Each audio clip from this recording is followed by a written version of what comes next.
La haie offre de multiples atouts, climatiques, brise-vent ou encore production de bois. Aujourd'hui, il y a un regain d'intérêt des agriculteurs pour les haies fleuries pour nourrir les pollinisateurs.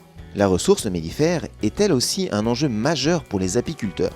Les conseillers boisements prennent ces éléments en compte dans la conception des projets de plantation en intégrant aussi ce potentiel mellifère des arbres et arbustes. Le principe est de recenser le potentiel existant et de le compléter de façon pérenne pour éviter les trous de mielés.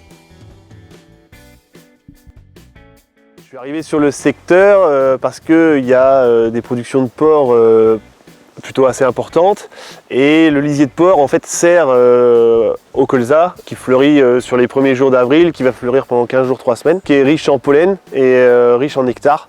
En fait c'est tout simplement Nicolas qui s'est pointé un jour chez nous et puis il a expliqué son métier, ce qu'il faisait, ce qu'il recherchait et qui voulait des endroits pour pouvoir déposer ses ruches.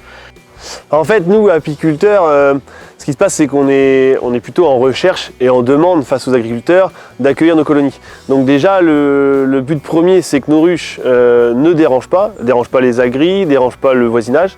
Et puis après, il faut que ce soit des endroits qui soient un peu à l'abri, un peu préservés, comme on peut le voir derrière, pour que les ruches passent l'hiver, pour qu'en saison, elles ne soient pas non plus en plein soleil. Et il faut que nous, on puisse accéder avec les véhicules, c'est-à-dire fourgons, poids lourds, pour pouvoir venir travailler sur nos ruches et venir les chercher. En fait, c'est une relation qui peut être que bénéfique pour nous deux. Lui, ça lui permet de faire travailler ses ruches et produire du miel. Et nous, d'un autre côté, c'est que tout ce qui est insectes pollinisateurs, c'est que bénéfique pour nos cultures. Derrière, les rendements pourront qu'augmenter. Aujourd'hui, ça fait maintenant 5-6 ans, je pense, qu'on travaille avec l'exploitation de chez Monsieur Dawan. Du coup, on se connaît, ils savent quels sont mes besoins, et je connais les sites où je peux poser mes ruches auprès de leur colza.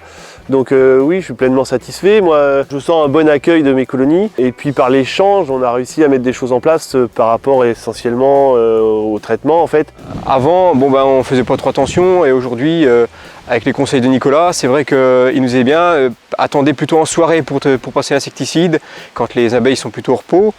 Et quand on veut faire un insecticide, aujourd'hui on voit dans la parcelle avec le technicien si le seuil est atteint pour passer l'insecticide. Si c'est pas nécessaire ou que si on peut attendre un petit peu, eh bien on le fait, quoi. Il y a une prise de conscience de la présence de mes ruches. Jusque-là, j'ai jamais eu de casse sur mes colonies ou de problème, dans le sens où les produits, quand ils ont lieu d'être appliqués, ils sont appliqués, parce qu'il n'y a pas forcément le choix, mais ils sont appliqués dans les bonnes conditions, quoi. Lui, Nicolas, a bien vu que dès qu'on pouvait échanger avec les agriculteurs, on n'était pas des personnes fermées et que derrière, eh bien, quand il peut y avoir une relation de confiance et un échange partagé et bénéfique entre chacun, eh ben, ça pouvait que marcher, quoi. On n'a rien à faire, nous, en fait, juste que de faire attention lorsqu'on passe l'insecticide. Et autrement, on est très satisfait. On ne peut pas quantifier le résultat, mais on peut être que satisfait quand ça ne nous dérange pas. Et en plus, on a le droit à la fin de l'année notre petit pot de miel, donc on est content.